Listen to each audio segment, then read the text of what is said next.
Welcome, everybody, to today's chat. My name is Danny Bounds, and I'm here with my colleague, Bethany Abbate. We're going to be talking about AI literacy in honor of AI Literacy Day. And so today, we'll just be chatting, talking about how it impacts education, workforce, society as a whole, and how it is important that there is transparency and trust when it comes to AI literacy. So I'll introduce myself, and I'll have Bethany introduce herself as well. My name is Danny Bounds, and I am the Counsel for Education Policy here at the Software and Information Industry Association. Bethany? Thanks, Danny. My name is Bethany Abbate, and I am our Director for AI Policy at the Software and Information Industry Association. Awesome.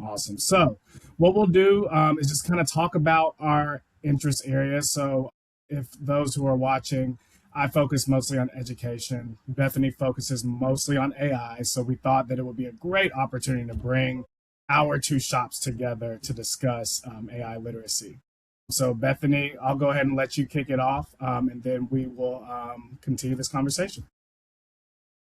Great. Well, thanks so much. And happy AI Literacy Day, everyone. Best day of the year. Love that we now have a designated holiday for this really important topic.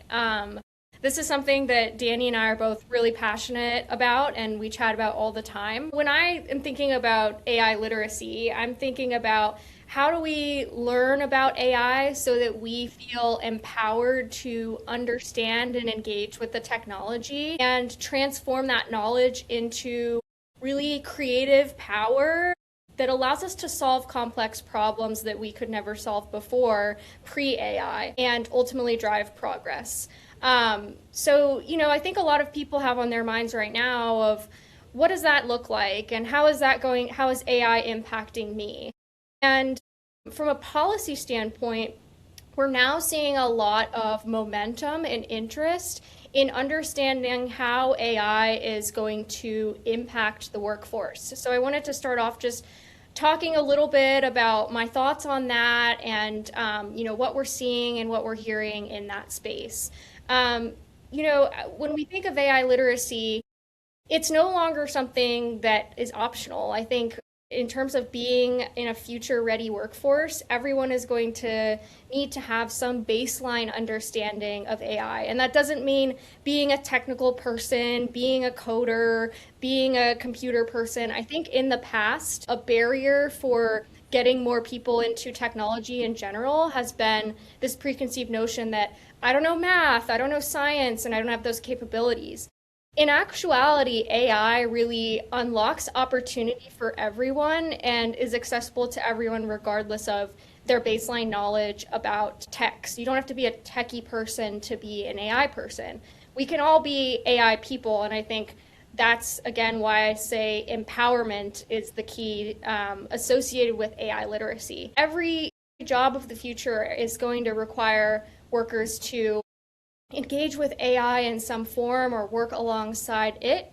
And so I think the more that we learn about it, the less that we are in tension with it. Tension meaning this type of tension. I think we are increasingly seeing that AI is definitely going to shift things. It's reshaping the economy across all sectors, and each sector is seeing different forms of transformation when it comes to AI. And these are really exciting developments. I think we're going to see a lot of things that we've never seen before and open a lot of doors to possibility. While there are workforce shifts, I think this is why AI literacy is so important, because we need to be able to understand and engage with how this is functioning in the workforce, in our jobs.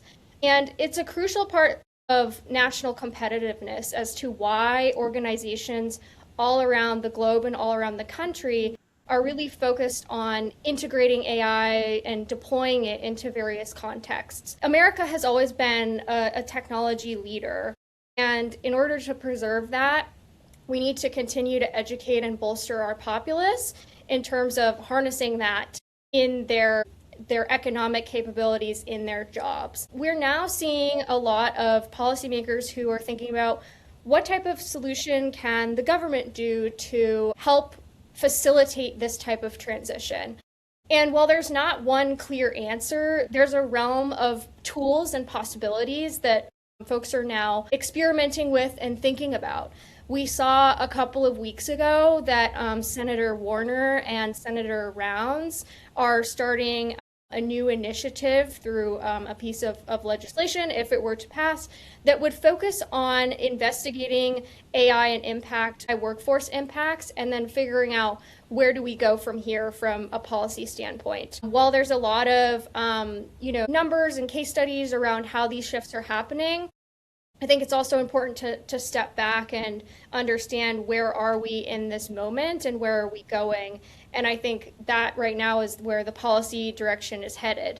That being said, there's a lot of initiative right now and momentum in the policymaking community to learn from industry.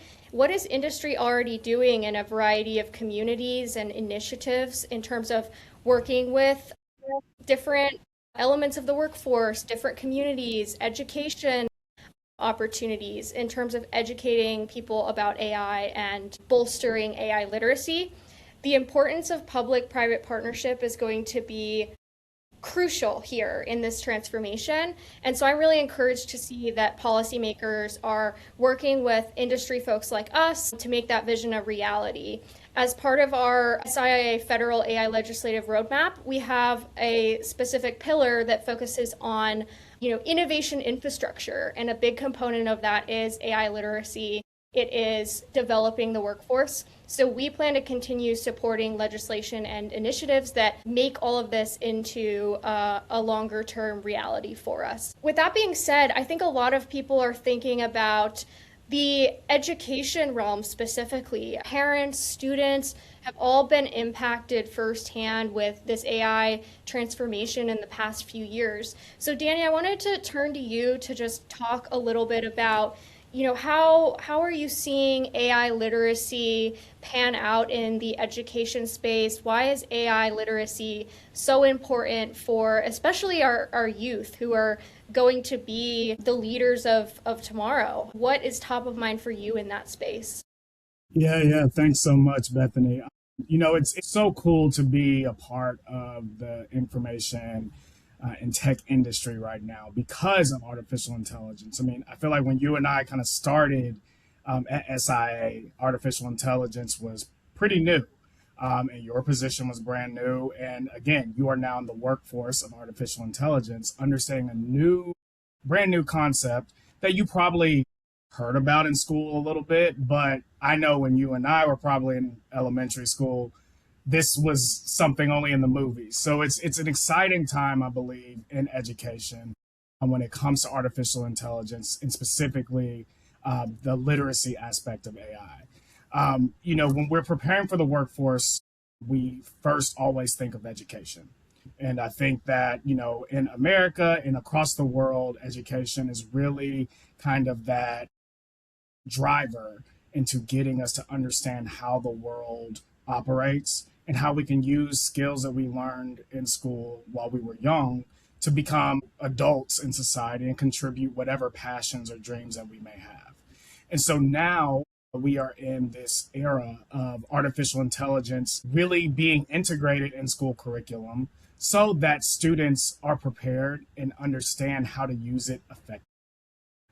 But we have to make sure that not only the students are literate in artificial intelligence, but also the teachers.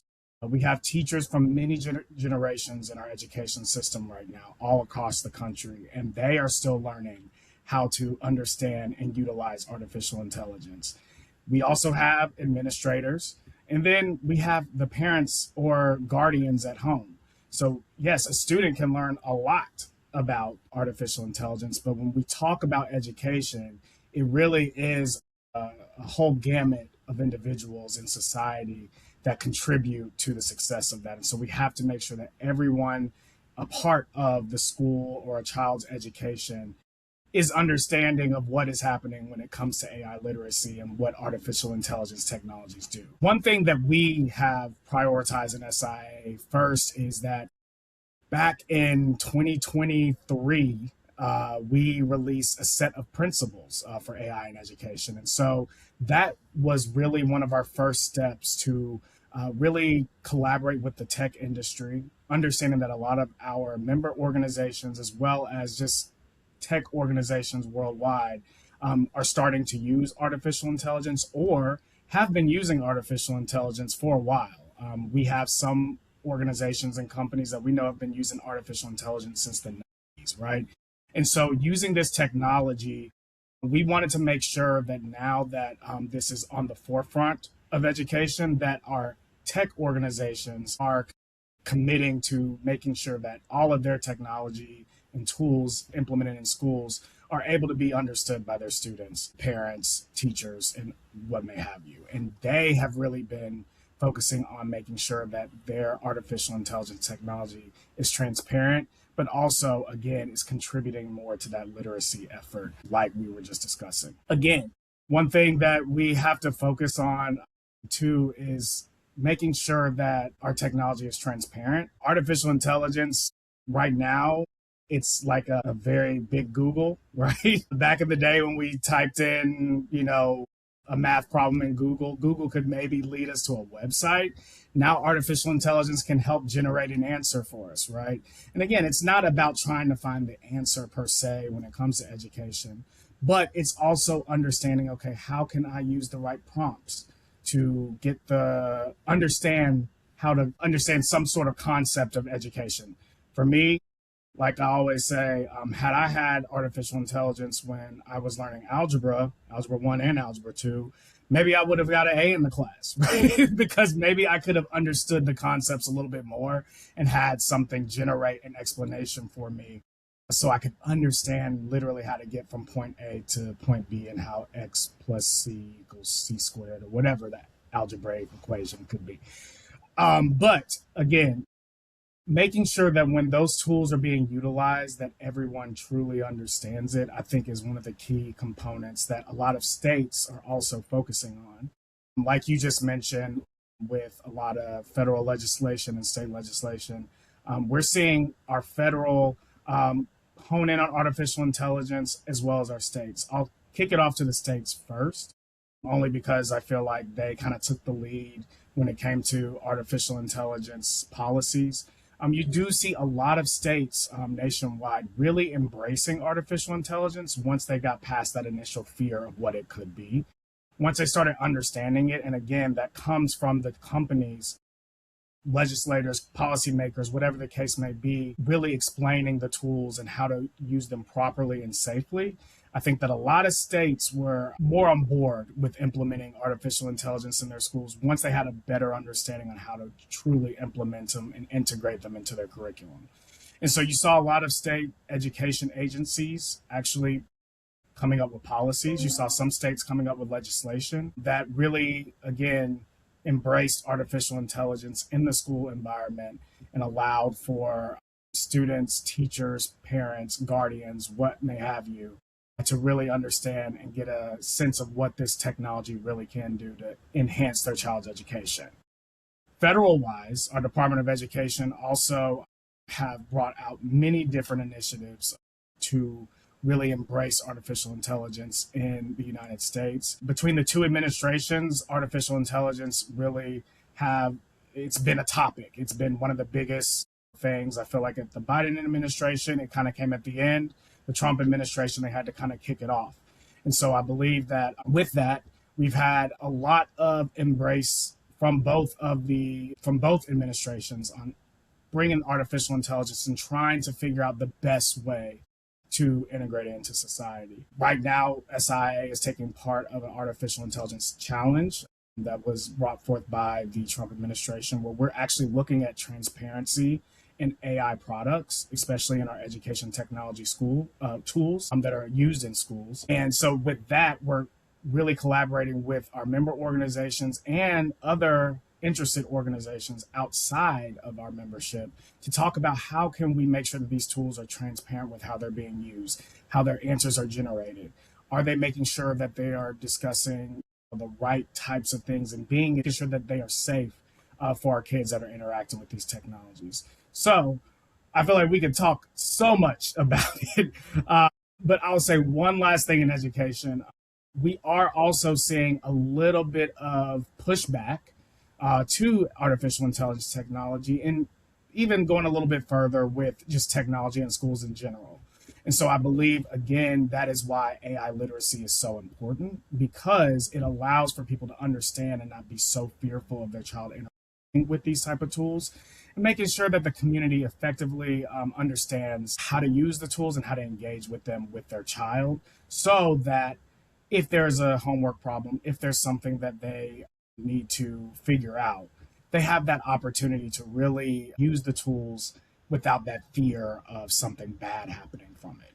And so, what we're doing on behalf of SIIA is just making sure that we are explaining and enlightening and educating not only our legislators statewide and federal wide, but also just the community about how these tools can be used for the good, ensuring that also that these technologies are demystified, when it comes to the risks that are associated with the technologies. And so making sure that they're transparent, making sure that they're educated, and making sure that all of our students are getting that opportunity to learn these tools, so that everybody can rally around them. Their teachers, their parents or guardians can rally around them, support them, and then get them prepared for a job like you, Bethany, or anybody that's using artificial intelligence in their place of work. And so that's why education is really, really a big part of this movement, and why AI literacy in education has to start young. Yeah, I love that word that you used, demystify. I feel like we talk about that a lot. And part of the fear is there's a lot of narratives, there's a lot of noise about AI. That's just nature of new technology. But again, there's a lot of people who still have yet to have direct exposure to these technologies. And I'm even thinking about folks beyond just in the education space or in the workforce space, but there's also a lot of populations that are maybe non-traditional folks to think about in this context, who also, I think, could learn a lot from opportunity in AI literacy. We've talked about this before, Danny, that when the internet was first emerging, there were a lot of people who were afraid of this. And my parents worked in technology. They worked on the first laptop computer, like on the technical side. I speak more about this in my Business of Information podcast episode with our president, Chris Moore. Go check that out if you haven't listened yet. But they see those patterns and they're like, we're seeing the same thing with AI. But over time, we've seen how much the internet has revolutionized the workforce and society. And my mother, who, despite previously working in tech, hasn't really kept up with tech over the last decade or so, she called me the other day and she's like, your dad and I really want to learn how to use Claude and Gemini. Like, please teach us. Like, should we download it? How do we do that? How do we engage with the chatbot? There are a lot of people my parents' age, and then even looking even to older elderly populations, which I actually have been thinking a lot about in the AI context. From a policy standpoint, there's been a lot of discussion for a long time, around frauds and scams. And fraud and scams existed before AI. The thing is, now we have AI versions and AI exacerbating this existing thing. And when we think about the populations that are most targeted for frauds and scams, I think about older folks who are not up to speed on some of this stuff.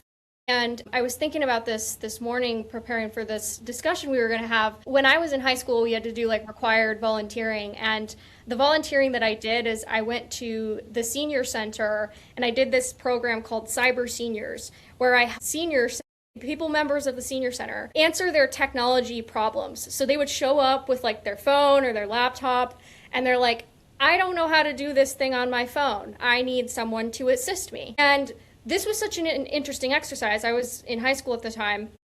It was really about learning something that seems so simple to me, how to break it down in different ways and have them do trial and error and actually experiment with the tool themselves to be able to then make that progress and go, oh, I feel empowered to actually like do this myself, like going forward without your help. And these are the exact same things that we just have to do in the AI context. And I think it's really great that the technology industry, especially the folks that are developing this technology, are investing resources into all over the country in rural areas, in schools, in small business communities, to educate a variety of populations and do workshops on how to use these things and teaching them how to use it. And I think it's important that we continue to elevate those positive use cases and success stories of how that simple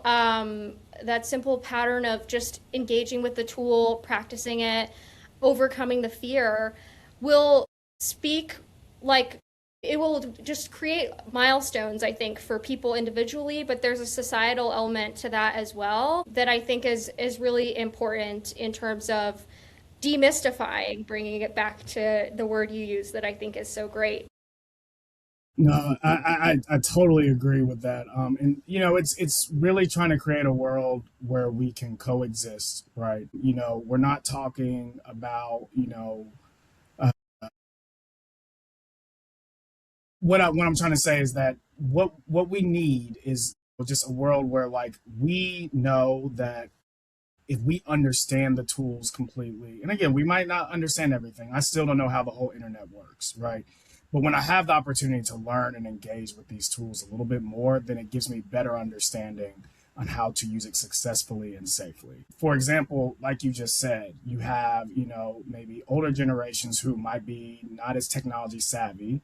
So when they get a text message from some sort of maybe AI bot, it might not be a safe link that they might click, right? And so, I think, making sure that, for me, every time that I get a scam text message, I'll send it to my parents and be like, hey, don't fall for this. Yeah. The US government's not going to contact you through text, right? Yeah, it's tax season, so we're getting a lot of those tax Exactly. I got one calls and yesterday. threats. Yeah. Yep. Yep, exactly. And so making sure that, again, when we are teaching our population here, that we are letting them know what to look out for, but also how to engage effectively so it doesn't, end up in some sort of negative situation that you always hear about possibly in the news. I mean, I think that's why it's so important that, our constituents, whatever the case may be, they are educated on how to use these tools because then it enables them to safely interact without all the fear or the what do you call it? I don't know why I'm blanking on the road, but just without a lot of fear of using these tools. I mean, for teachers, for example, they can use these tools to help. We like to say they're a force multiplier, right? So really allowing them to maybe look at grade books in a different way than writing it down with a paper and pen. They can enter into the computer and it can calculate the grade for them.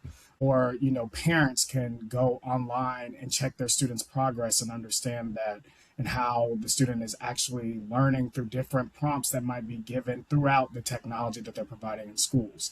If you're in the workforce, there are ways that you can help do your job a little bit easier so you have time to focus on something that might be a little bit more high on the priority list.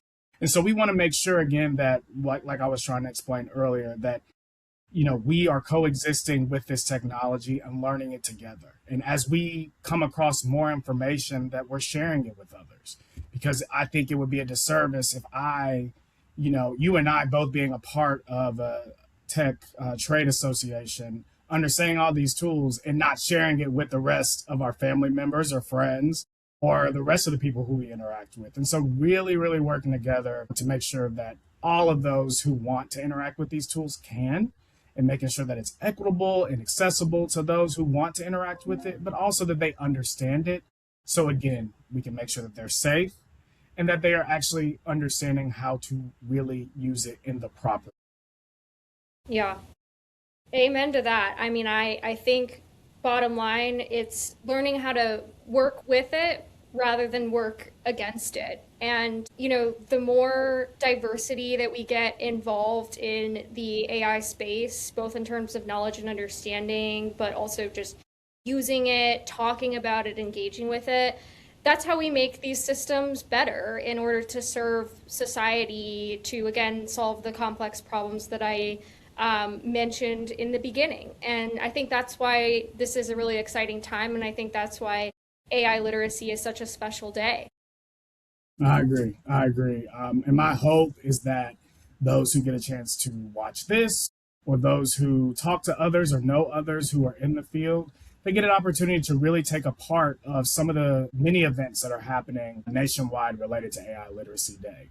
Talk about it with if you're a parent, talk about it with your students or children. Or if you are a student, talk about it with your teacher. If you are manager, talk about it with those who report to you. Give those an opportunity to really understand and learn it so that we all can work through this together, so that we can all really be successful and learn, grow, and prosper in this nation, doing what we love to do, knowing that AI is here to really help, not hurt what we're trying to accomplish in the end. So I totally agree with you, Bethany.